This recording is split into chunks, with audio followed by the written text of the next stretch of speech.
Welcome to another episode of the Wrestling Retrospective podcast. I'm your host, Earnest EJ Christian. First time on this show, actually. Not first time in my world, but first time on this show. We got the man, the host of the Duke Loves Rasslin podcast, Mr. Duke Bennett. That's right. The man of the hour, the man with the power. It's too sweet to be sour. What's going on, EJ? What is good, my friend? You know, another day in paradise, man. There's a lot going on in the world. I know that it's back to school season for you parents out there, including yourself. So God bless you, man. I I know it's a tough transition, brother. Oh, well, I love it. I get more time to myself now. Back at school. I ain't that mad about it.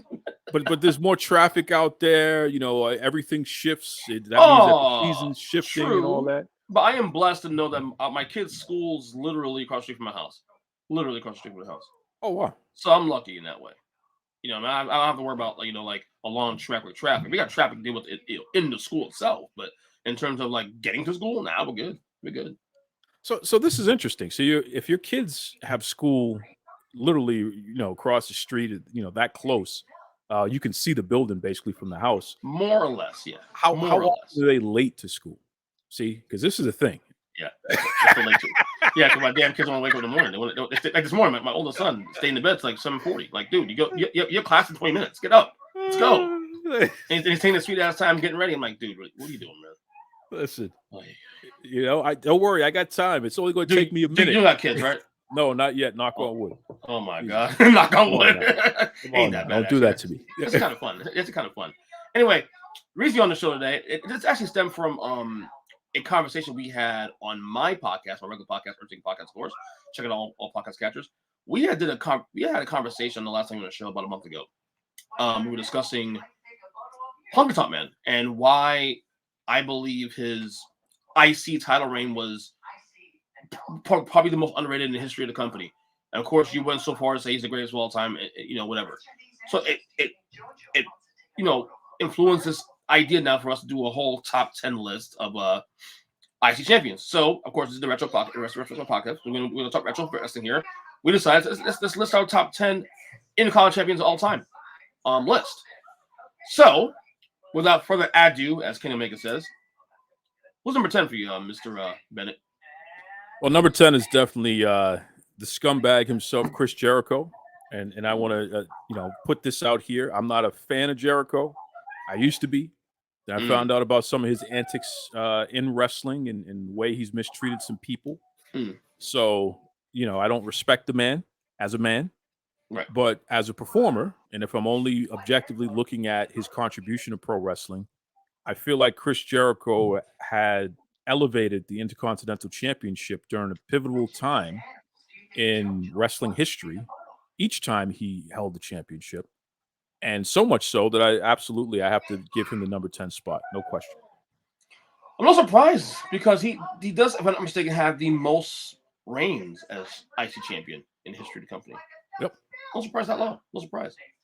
Well, just because he had the most reigns, that doesn't mean his impact was greater than others. I agree with you. I'm not saying I'm surprised it's that low, though. Gotcha. But yeah, I agree. For you to have that many reigns, means you had a loss a couple times too on top of that. Yeah, that too. Good point. Yeah. Number 10 for me is Pedro Morales. Two-time champion. I gotta get some bumps to the guys that wrestled before my time. Two-time champion. And yeah, he was part of the first. For me, when I got into wrestling in 86, 87, obviously Savage held it, and Tito held before that.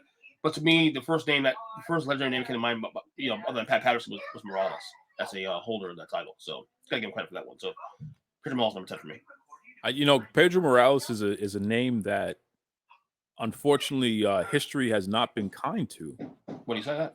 Here's a guy that was the world champion. You know what I mean? Here's a guy who I think he was a tag team champion before as well. So he may have held every championship in the WWF. And when we were younger, he was at the tail end of his career, but still, Pedro was a major star, Puerto Rican, badass, tough guy. And he, interestingly, was on top of the company at one point as the world champion. And then when we were younger, he was at the tail end, but he was still effective. He was still getting people over and things of that nature there. So, that's a good call on Pedro. 2-time IC champion, had some great matches, trading the belt back and forth with different people, including Pat Patterson, I believe. Good call. In fact, I'll say this real quick. He's actually the first ever Triple Crown champion. Yeah, so yeah, there it he is. did the world title tag team as well as IC. Yeah, absolutely. There it is. Yeah, we lost him in 2019, by the way. Yep. Hall of Famer. Yeah, great absolutely. guy. I'll tell you a crazy story. I shouldn't say this on air, but I'm going to say it. Of course you are. You do. Is this PG? I'm gonna say it in a PG manner, but is this PG if you want content? to? Or we curse this show, man. Come on. Okay. Come on. I actually saw a photo of Pedro Morales with his junk out. Oh shoot! I couldn't believe it. It was the first time I ever saw a photo of a man with his junk out before. Mm-hmm. I was a kid, so I think he was. Ironically, I think he was doing the female equivalent of Playboy. I don't want to say Playgirl, but maybe a lower budget version. It could have been like a Latino version. Mm-hmm. But I saw that in the magazine before. I absolutely did, and it was Pedro. And he was wearing his sequined jacket, and he was wearing his trunks, and he had his junk out, and he had a big smile on his face with his hands on his hips. So for all you history buffs out there, if anybody else knows of that photo and where it came from or what have you, I saw that photo before, which was just was it on accident? It's kind of like random. I was a little kid, flipping through magazines at the magazine store. Come on. Okay. Like what kids do. Yeah, for years. That's it. You know what I mean? But I think that's what we had for the internet, bro. We're the same age range, so exactly. For the internet, we had magazines. But I think somebody had tipped me off about that one. I grew up, I grew up reading the newspaper and Pro Wrestling Illustrated, all the after magazines. That's how I learned how to read. Right. And that's where I got my vocabulary from, quite frankly. It was that before anything else. Right. So because I was a kid that was always, using a couple of bucks to buy a magazine or to thumb through the magazines, I think somebody had actually told me, "Hey, did you see this?" And it's like, "Oh, Jesus Christ. That's Pedro Morales." So ironically, and this is the worst part about it, I could never think of this guy without remembering I saw this damn grown man's junk sitting in this damn picture. Jesus. Yeah, that's crazy. There's all right, for the nice PG story there. No, PG story. All right, number 9. Who you got? Number 9. All right, now this was a tough one because it starts to get a little closer here. But Edge, I'm going to give it to Edge at number 9. I think Edge had a run as Intercontinental Champion that, in my opinion, was even more impressive than his run as World Champion. I think he was putting on some of the best matches during that period. That's a good selection. He's not on my top 10, but he's one of the guys I look through. Like again, when he held that belt is one of the time I stopped watching for 17 years. But again, the research again, I'm like, should I put him in there? Because I obviously, in doing this, like, wow, and it does stand a little bit too. Also, actually runs. Number 9 for me is actually surprisingly a little low, but I'll say anyway. Shawn Michaels. Okay. It actually is forgotten that he held the title, even though he had a lot of some of his biggest matches in history. The company, obviously, were IC title matches. The latter matches against Razor Ramon in both '94 WrestleMania, '95 at SummerSlam. So he does have moments, but to me, I still think his world title moments still stand out more, and everything, even things after that, stand out more than the IC reign. Well, the problem is that people forget because history. Yeah, of course. Unfortunately, history. If it's not current, most people don't remember it. Right. Most people remember Shawn Michaels' second reign when he came back from the company from injury. Yeah. And then he went on that run, which was all upper echelon stuff. They don't remember what happened after the Rockers. They don't remember the sensational Sherry being his manager. Which is crazy because he has some great work there too. Great also, work. But the thing is also too, he gets lumped up because that's all the time also when he was a complete prick and all this stuff, which is fine. Sure. Yeah, but that's one thing. But on screen, this dude was killing it in the ring. Yeah. And I don't know. I don't know if he's on your list or not, but it gets a little forgotten for me. He's definitely on my list, but he's higher than where you have him. Yeah, of course. I consider him a little higher, not to be honest with you, but ultimately he landed on 9. 8 for you. Triple H. That's interesting. And the reason why I put Triple H in that spot is because you don't get The Rock, you don't get Stone Cold, you don't get Kurt Angle, you don't get Edge. There's a lot of people you don't get without Triple H being there to help them ascend not only in the Intercontinental ranks, but also to ascend to the world title. So you need a good wrestler that can help get people over. And I think that whether we're talking IC or world title, Triple H is an important figure in the Attitude Era in terms of getting other people over. He definitely did. There's no question. So I got to say, too, also to your credit, he's not on my list either, but I will say this. There was a time in Attitude Era, and you remember this also, where the IC title didn't mean anything for a little while. Like, in fact, it was like passe. Yep. Hunter was probably the last guy that held that title in 98. We just did a watch-along, actually, in fact, when he won that title against The Rock at SummerSlam 98 with my good friend Big Jim, James Neese. And we discussed that, that title reign he had was the last time the IC title mattered for a very long time. So to your point, yeah. That's the last time that we saw the workers' title. We used the workers' title. And look who you just said he beat. I mean, that feud with The Rock. Yeah, that made The Rock. Yeah, 100%. 100%. All right. So, Ain't for B is going to surprise you, actually, but I'll explain why. I have our current IC champion, Gunther, number 8. Man, come on. Now you just predictable. You know, Oh, man. But here's why, though, I will say. And maybe I'm overvaluing this a little too much in Prisoner Moment, and I'll admit that. I've been watching, and you know this, I've been watching the current product again for the first time in the last 4 years. Yep. This is the first time in the 4 years that I feel like this title actually matters. And he's the first, and he's the one that actually made it matter more. Look, I'm sure it mattered probably 10 years before that, other reigns of that, but Gunther is the first guy in these 4 years, in this one reign, he's about to be Hunky's record very, very soon, next month. That it feels like, oh, this title actually does matter. And I get also, I think a lot of it too, also the fact that Roman has hogged those other titles for quite a while now, that you have to put some shine on the mid-carders. But Gunther's title reign has been really, really good. Really good. I know you're going to say, well, he was put over, this and that. And I've said the only reason why I wouldn't necessarily hold that against him is because he's still on the ascent. Because he's still relatively newer to the main roster. Less than 2 years still. So, but I just think this title reign has been so important to really making the IC title matter for the first time that I've seen it, me personally, in 20-something years. Me personally. So that's why I'm number 8. So, listen, I don't take anything away from Gunther. I think he's on a hell of a run. Mm-hmm. I think he's an important figure in the current wrestling landscape. Mm-hmm. And clearly he's going to be a hell of a main eventer. There's no question about that. Yeah. I wouldn't necessarily put him against Roman. I think he'll be better against Cody, quite frankly. I'm not even saying Seth Rollins. I'd say Cody. Mm-hmm. I think when Cody beats Rollins for that title, Gunther should be the first person he goes against, because that's just going to be a hell of a feud. And you can see Cody losing that belt to a Gunther. So I get absolutely. But again, who has he elevated? Yeah, you're gonna say that as champion, and there's no one. There's not a single feud that Gunther has had where the other party has been elevated.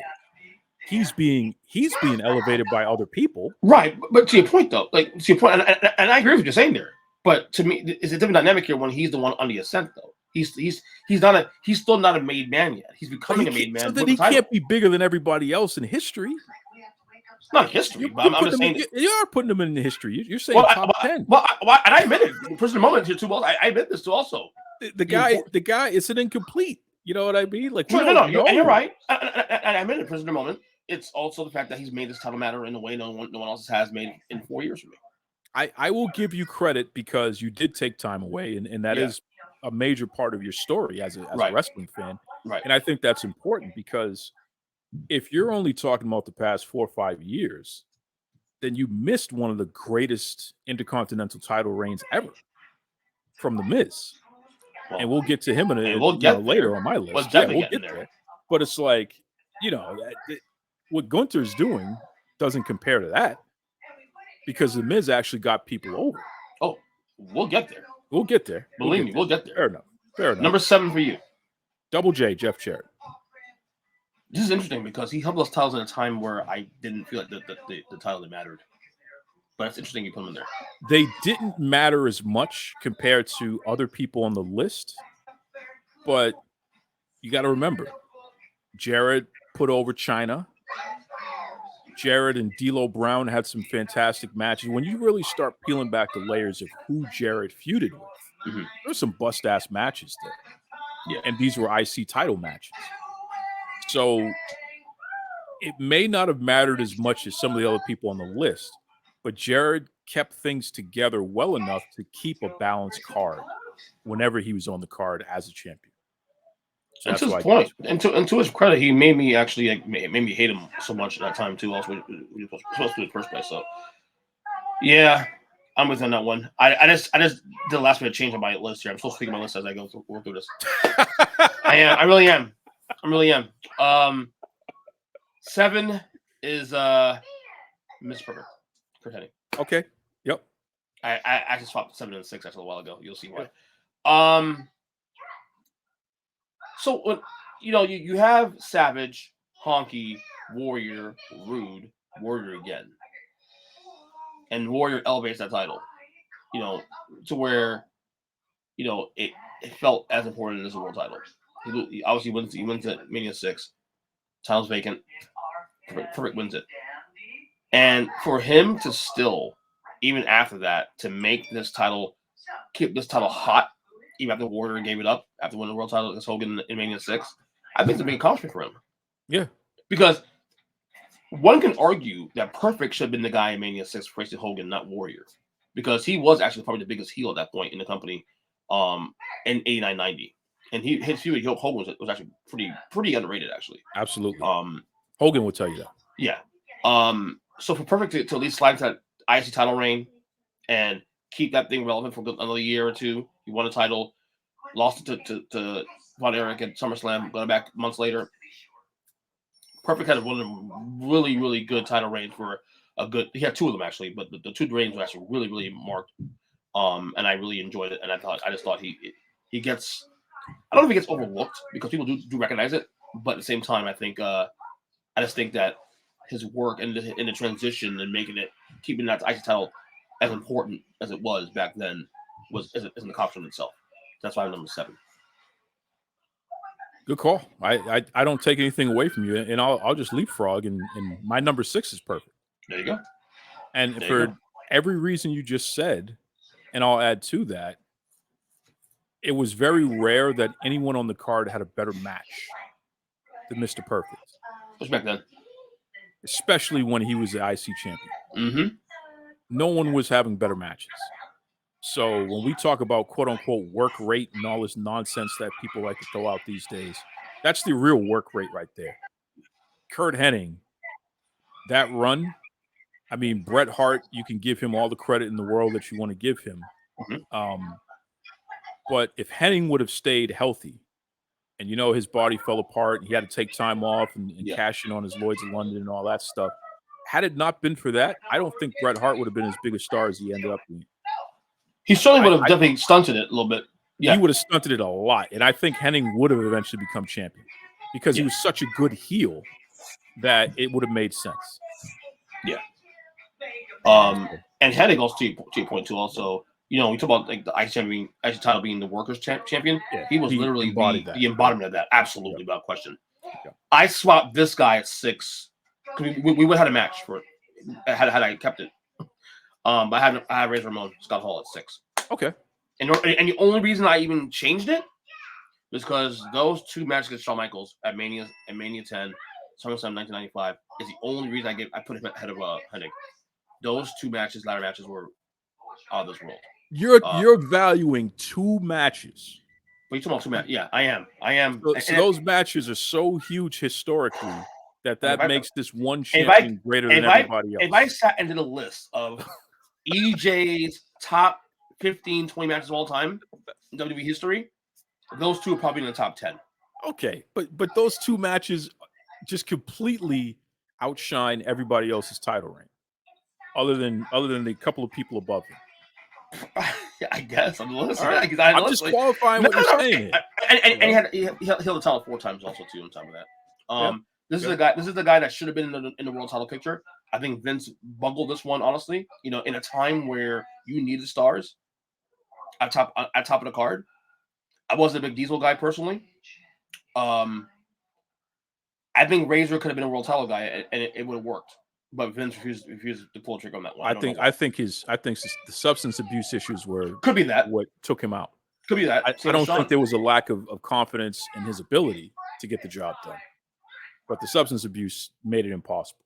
Also, Razor is a top 10 all-time guy for me too. On top of that, so fair enough. I'm a big Scott Hall guy. So fair enough. All right, number 5, HBK. Okay, I like HBK, and you know the ladder matches. Absolutely, I agree with you on that. On Sean's side, because Sean basically wrestled a ladder by himself for the most part. You know, Razor was just there. See, I'm needling you now because you, after you just put Scott Hall over so much. You're a dick. I'm needling you now. No, it's working. Yeah, I know, right? I think that even going back to HBK going up against Marty Jannetty and those two trading the IC title in the very beginning, which was, you know, his first reign, if I'm not mistaken, for Sean and for Marty. Their first reign was really against each other. Right. I just think that some of his work during those IC runs were just tremendous. And like you said earlier, overlooked because of his world title runs were so big. But again, the second half of his career was so tremendous and so much better than the first half that the first half gets overlooked. You know, people think it goes the Rockers, and then they think it goes to the second half, and they forget everything else. You know what I mean? You have a stop at the Lost My Smile and the Bret Hart feud. You have a stop at the ladder match, but they forget all the other great stuff that was happening in between them. Well, and a lot of those stops too also very self-inflicted too by his issues. Also, he was dealing with as well too. Yeah. Let me ask you this, because I know my answer to this. What's your favorite Shawn Michaels run in general? Ooh, because for me, I will still put 96-98 as his best run because the matches he was doing with Taker in 97 between Ground Zero, my all-time favorite match, of course, the Hell in a Cell at Bad Blood, and then all the work he was doing in general, like stuff with Brett, you know, and all that. Look, I think that the run he had in 2002 certainly was, in terms of his body of work, he had the biggest moments, you know, and, you know, obviously SummerSlam 02 with Hunter, top 5 match for me all time. You know, obviously the Taker matches at Mania, the Cena match at Mania, the Angle match at Mania. He has the moments on the back end of his career, but I would still say his best run, like as champion and just being the guy, 96-98. 95-98, to be honest with you. I mean, I everything you're saying is not wrong, so I don't disagree with what you're saying. I think that there's something about the match he had against Flair at Mania. Yeah, that one too. Right? When you think about that match, and then what did he follow that up with? Taker, didn't he do that stuff with Taker after that? Yep. 9 and 10. It's hard to beat that. Right. When it is hard to beat that. Those 3 WrestleManias, it's hard to beat that. But let me ask you a question real quick. And you were watching the time too, so let me ask you a question. Week to week, was he considered a part-timer at that point now, though? He was. Okay, see, this is the thing. I'm valuing the fact that he was in 95, 96, 97, 98. He was working week to week on a regular basis. He was the guy that was built around him. Versus the fact that, yeah, and look, I love the old 2 stuff beyond to retirement. It's just that those are mostly moments versus actual runs.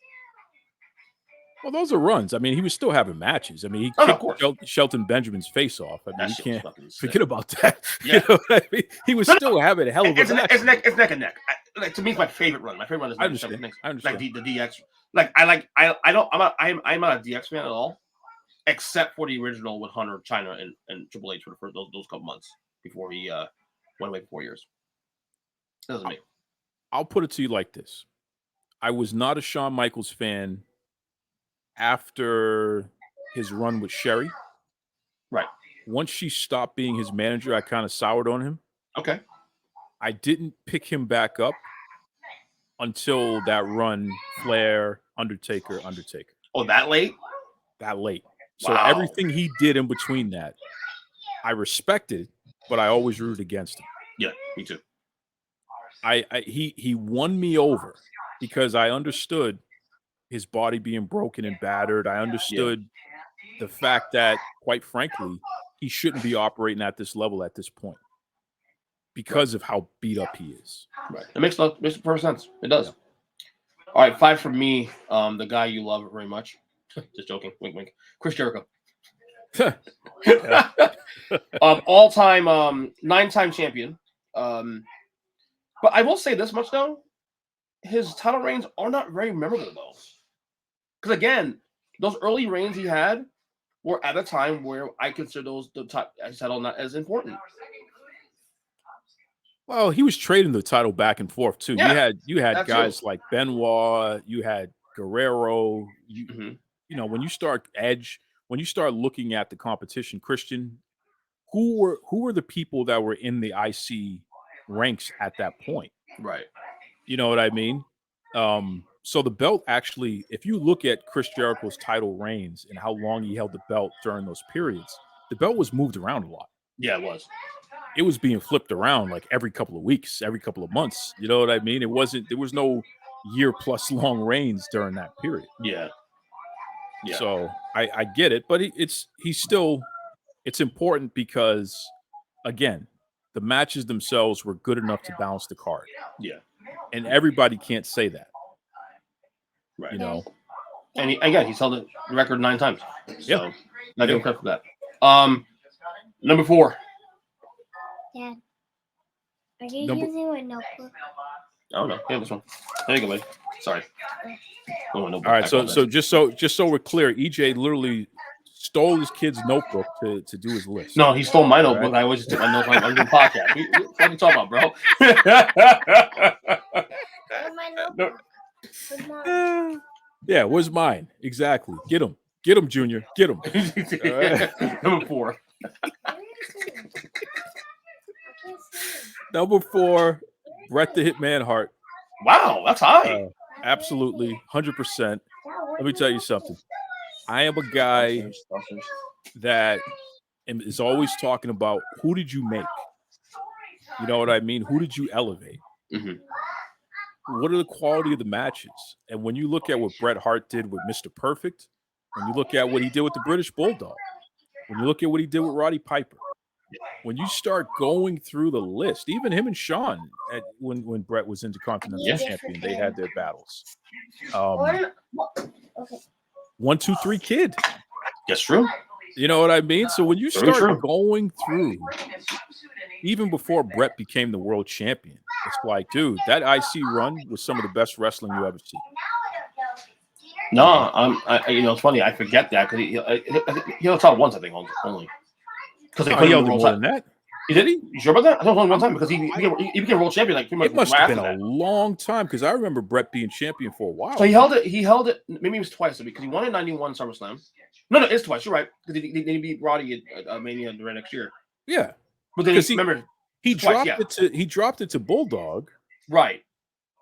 Yeah, it's twice. In fact, the last time he held it was when he dropped it to Bulldog. Yeah, because literally 2 weeks later he became world champion. Good point. That's Flair. So yeah.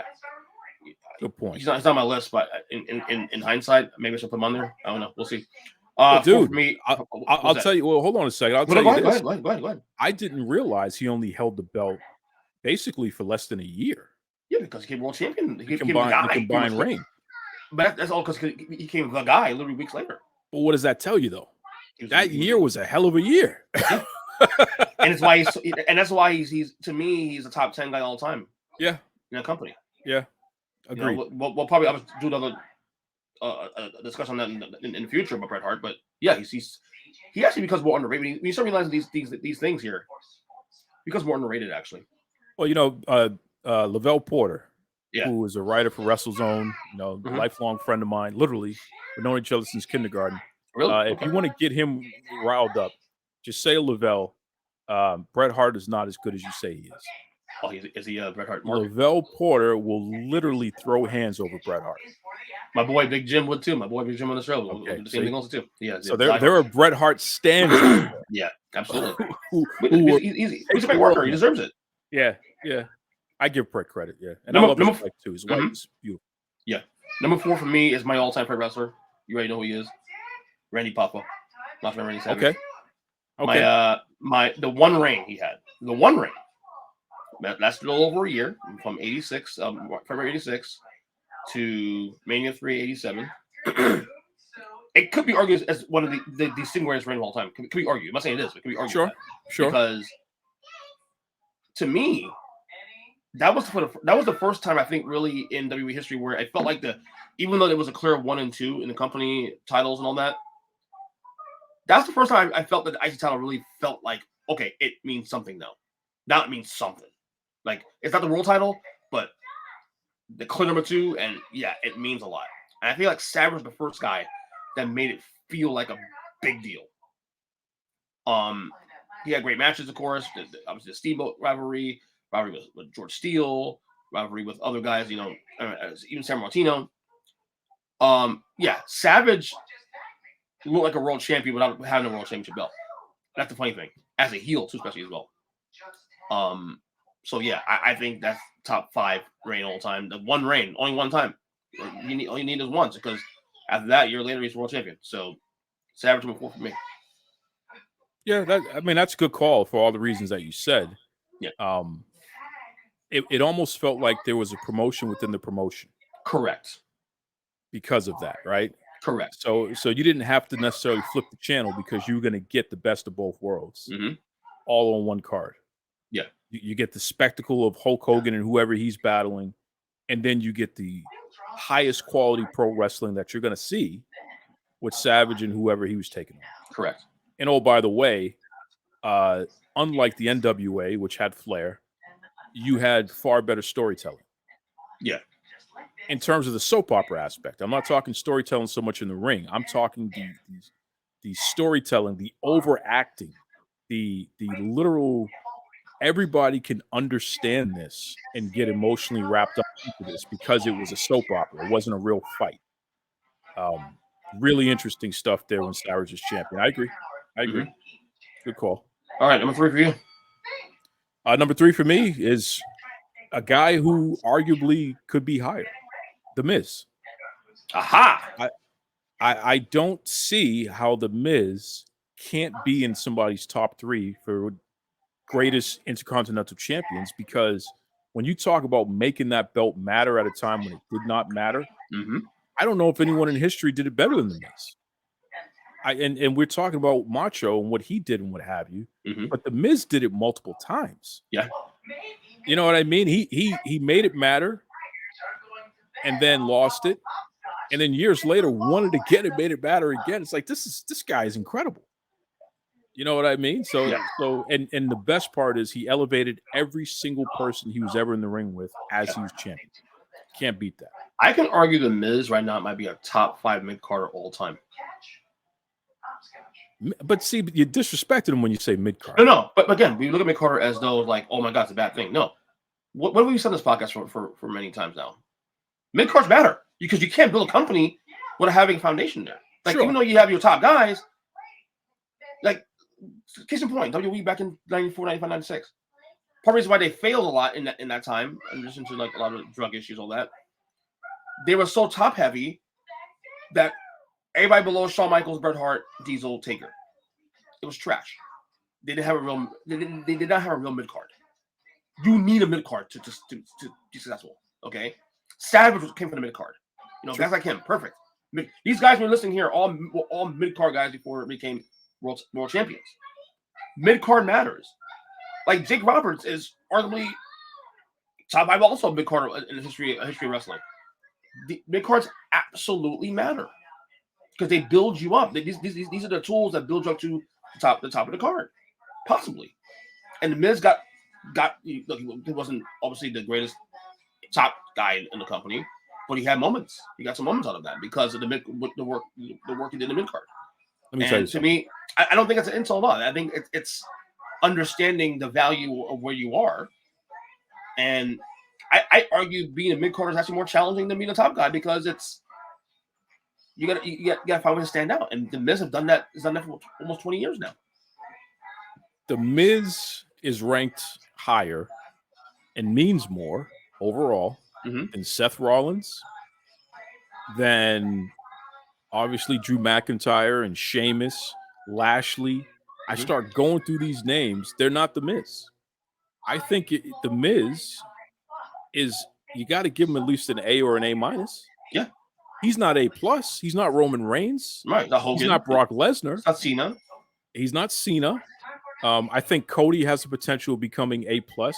So you could argue that the Miz and Cody are kind of neck and neck right now in terms of the ability to have cultural impact long term. Cody has to prove the longevity. Yeah. He can do it in the short term, but can he do it long term?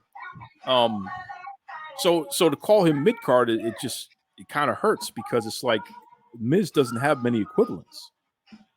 Right. But to me, I look at mid card. Mid card is not an insult. I'm saying mid card is, because mid card has to matter. Okay. Your company is not flourish out of mid card. Listen, all I'm going to say to you is don't ever think that you'll be invited to the Miz barbecue. Okay. Don't ever think you'll be invited on the Real World. Don't ever think like, Miz and Mrs. Funny, that's where I discovered him first. I was watching. Yeah. Yeah. That was back in the day when we used to do that, right? 2001. The best reality TV show ever was the original, I would say 12, 15 years of Real World. No reality show could come close to that type of. A little off topic because I'm actually a diehard myself. But I have a certain era I watch and certain eras I don't watch. Okay. What is your favorite season of all time? Oh, why are you asking me that? Because I'm EJ. That's why. Oh my God, this is tough. I'll tell you mine. Okay, tell me yours first because I have like a few. Like I have, obviously Vegas is the hottest cast in history of that whole thing. Okay, but I love Miami, '96 Miami. So who are the people in Miami? Miami was it was Flora. Yep. It was Melissa, the Cuban girl. Beautiful. And she was gorgeous. You had Sarah, the hippie. Danny, the gay guy. Sure. Joe from New York. Yep. Yeah. What am I missing here? Oh, Cynthia, the black Cynthia, cute, gorgeous, gorgeous. Love Cynthia. She's still pretty now. I don't know if you've seen her. She's still gorgeous. She's gorgeous. Yeah. She's who am I missing? And Mike. See, I go back and forth on this. It's funny that you asked me this question because the season with the guy Steven, who that's Vegas. That's no.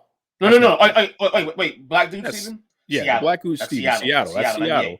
Yeah. And where he slapped the girl. Yeah, he slapped what's her face? What's her name? L. Something L. Because she outed him.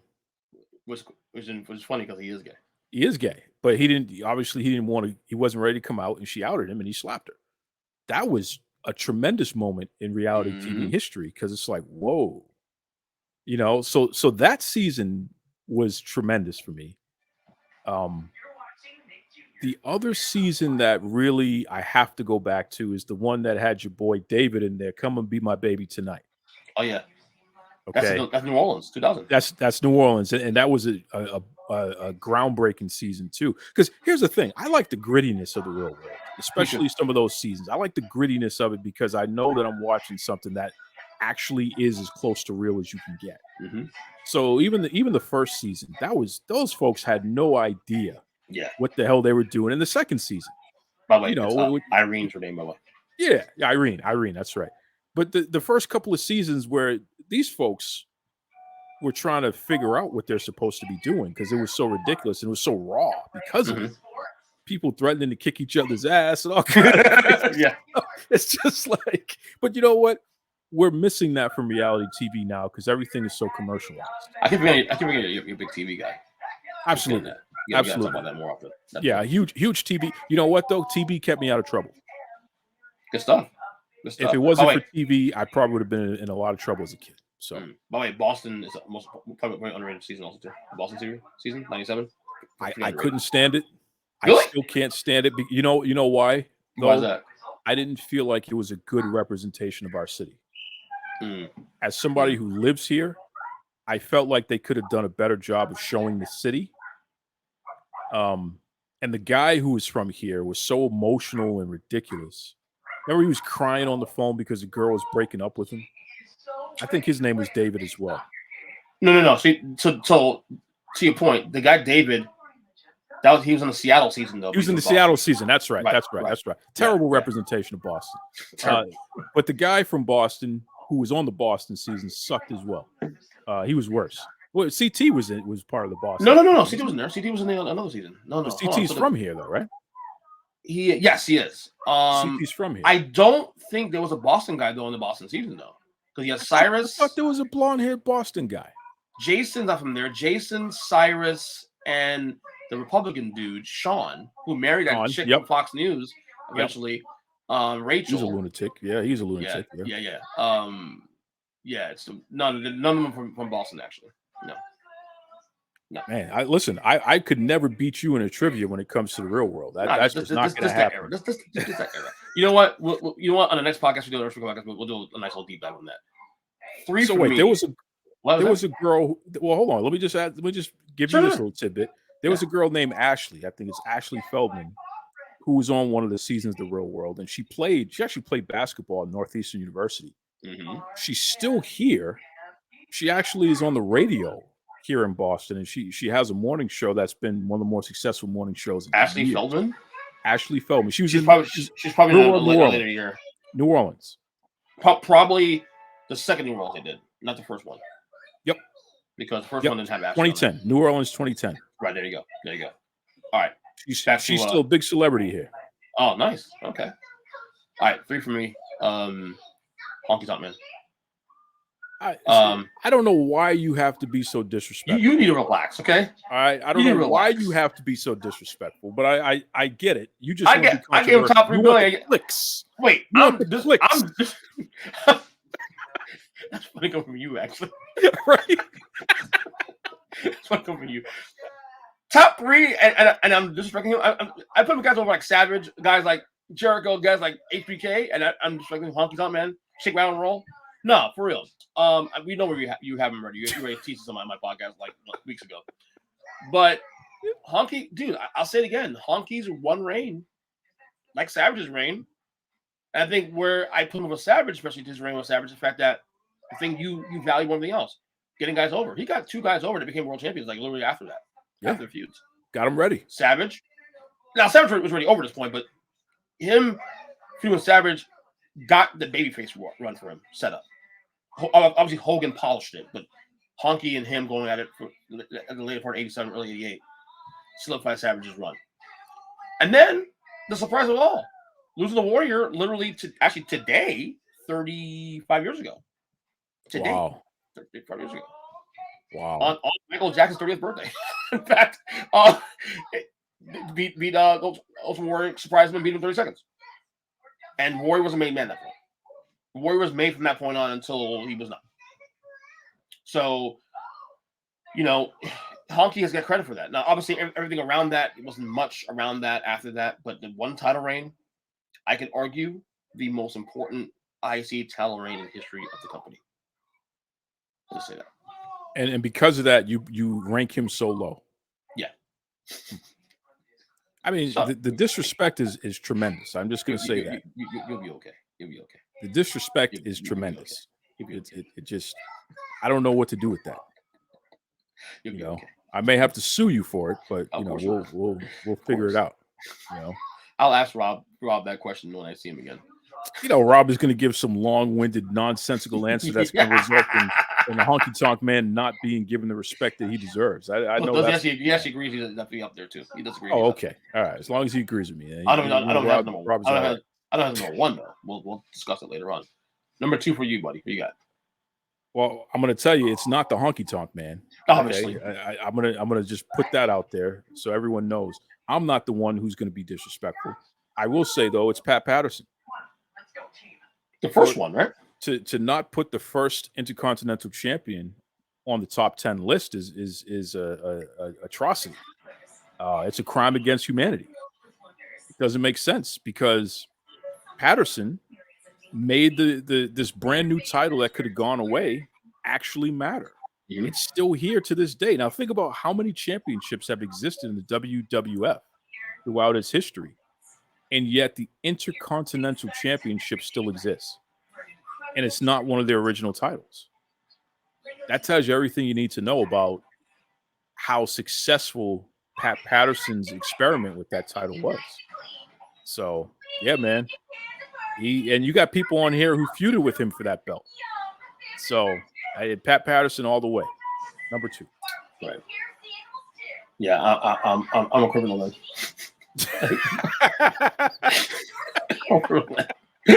Lock me up. Lock me up, brother. Black skin brother, get me up. All right. Number 2 for me, you just mentioned him a little while ago, The Miz. Number 2, 8-time IC champion. The guy that revived that title after so many years. Yeah, everything you said was on point. And again, going back to the mid-card thing, the IC title is a mid-card belt. Yeah.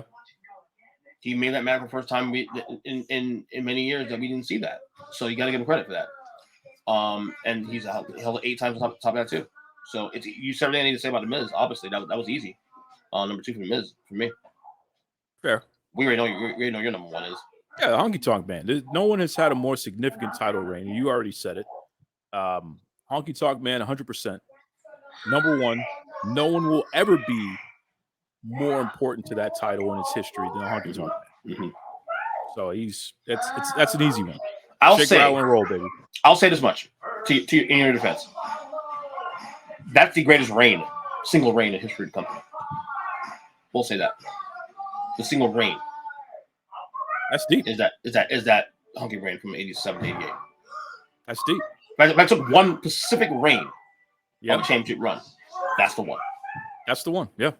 Unfortunately for you, number 1 is not Honky Tonk. My number 1 is the guy that beat him 30 years ago today to become champion. And I hate this guy for the record. But I hate him even back then. I gotta say it. Jim Hellwig, Ultimate Warrior. That's embarrassing. That's embarrassing. embarrassing. It's embarrassing. Now wait a second. Did you take your kid's notebook and you're reading what your kid wrote, or are you really trying to pass this off? I don't know what's going on here. We have plagiarism or something. Yeah. No, to me it's a Warrior. And I hate saying this. Because dude, I wasn't a Warrior guy even then. I didn't like him back then either. I hate him even more now because of everything we've known about him in past tense. Who did he get over during that run? Who did he get over? Nobody. I know you value that part too. Also, I mean, you did get Root over a little bit too. You get Root over. Ooh. I mean, got Root over. Dude, he beat Root beat him in WrestleMania 5. You think Warrior got him over? I mean, Root winning that match certainly was a shock. Almost a shock value as him beating Honky the way he did. Who was the champion in that match? Warrior was. Nobody. What? No, Warrior was champion in that match. Champion of what? The IC title. And that got Root over? Yeah, Root won a title for a couple months and lost again SummerSlam to Warrior. And I just think that was arguably the best feud of '89 actually too. Also, well, it was definitely a great feud because of Root. It wasn't. No, don't be wrong. I credit Root. No. But here's the thing: I credit Root for that because Root is a better worker. I'm just saying that Warrior was the bigger name. Even the creative on that was better. I mean, Root, with the tights and all that. I mean, come on. So for me, with Warrior, and I'm going back to 9-year-old, 8-year-old, 9-year-old, 10-year-old EJ, who was watching in real time at the time he was IC champion. That was the first time that the title actually felt like a world title. He was the first guy that made it feel like a world title. Like to me, it felt like it was on level with Hogan's world title. No other wrestler made me feel that way other than the Warrior. When the Warrior you're won. making him bigger than everybody else. But that's the thing, though. That's how it felt for me back in 1988, 89, 90 when he held that title. It felt all level. Like those two titles Roman's holding right now, the Universal and World title. That's how it felt to me back in '89. And so I go back to that. Like Warrior to me was larger than life. Like we had a conversation about this with Rob and DJ on this very podcast I think a week ago, discussing Warrior and White. Actually, it's funny. I had a clip of that on my YouTube page. Actually, I put out. discussing why his world title run failed.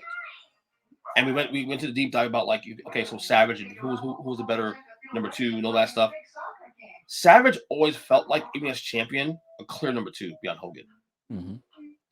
There were blurred lines in '89, going to '90 for Warrior as IC champion. Like Hogan was number 1, we know that, but there are moments where you felt like Warrior was on level with Hogan because of how the big pops he got from the crowd, and that's why that title felt bigger. He's the first guy to change the color, which I hated for the record. To change the color of the belts, which I hated. I felt disrespectful to do that personally, but at the same time, he made it feel like bigger than ever it was. Like he took what Savage and Honky did and took it to another level, in my opinion. So that's why I put him at 1. I had to go back to the mindset of when I was watching back then and how it felt. And to me, Warrior is 2-time IC champion. He defended that title on WrestleMania 6, won it world title from Hogan. I mean, to me, he felt big. He made it feel bigger than even Honky and Macho did. And it pains me to say that because I can't stand the guy. I'm just impressed with the fact that you took a perfectly great conversation and you ruined it by putting a guy at the top who couldn't shine the boots of anybody else on my list or yours. I agree. I He's a horrible find that worker. fascinating. Horrible worker. We agree. Horrible worker. You're going for the clicks. You don't believe this. I am going to sue you because to even be associated with something that has the Ultimate Warrior up top is so dramatic, dude. It's literally ruining my character. I don't know how I'm going to be able to market anything now that I'm associated with something like that. Well, remember your mom thinks remember your mom thinks that you're she me. thinks you're me. Number 1, number 2. So I mean, facts or feelings, buddy. I can help you with that. Facts or feelings. If you walked in the house, you probably would actually get away with it too at this point. It's like, Jesus Christ, I will say I'm surprised Warrior's on your list, though. Surprised on your list at all. No, he would never be on my list. It doesn't make any sense. Wow. Stop it. Stop it. That man never elevated anybody but himself. No. We don't disagree with that. We're talking about on screen. I'm talking about. But you know my criteria, though. What is the criteria? That it's got to be that. Like, who did you get over? You know what I mean? It can't just, and that's my issue with Gunther right now. Gunther he has not gotten a single opponent over. He's getting over his stable. I give him credit there. Yeah. What's his name there that he's getting over? That's his Ludwig, who I like a lot. I think he has a hell of a future. Mm-hmm. But outside of that, it's like, who are you getting over in the matches? There's no match that Gunther had where he brought somebody up to his level. I think he's trying to do it with Gable. Possibly. And I think also the reset of Drew also too is going to help a little bit too. Yeah, but I don't see that. I think ironically Riddle is more effective at getting Drew over than Gunther could be. Okay. Because when Drew finally kicks Riddle's face off, which is what we expect to happen. You hope it happens, of course, because you can't stand the guy. But because of that, I would prefer that Riddle turn on Drew. To Riddle heel? I think it would be very interesting to see Riddle continue to act like a babyface, but do heel things. And have Drew have to deal with that. You know what I mean? So now you got an angry Drew, and now it's like, well, who's really the heel in this situation? Because Drew was wronged, but Riddle's still acting like a babyface. So what do we do? It's the Hulk Hogan thing all over again. Hogan was wrong in the Savage feud, right? Well, you in 1989, you would not know that. Well, sure. In 1989, Savage bad guy. In hindsight, Savage was right all along. You lust in his eyes. I mean, remember that? I mean, to say that, and it's like, how dare you? There's no way Hogan would do that. Well, ask Bubba the Love Sponge. We found out Hogan definitely loves other people's wives. So,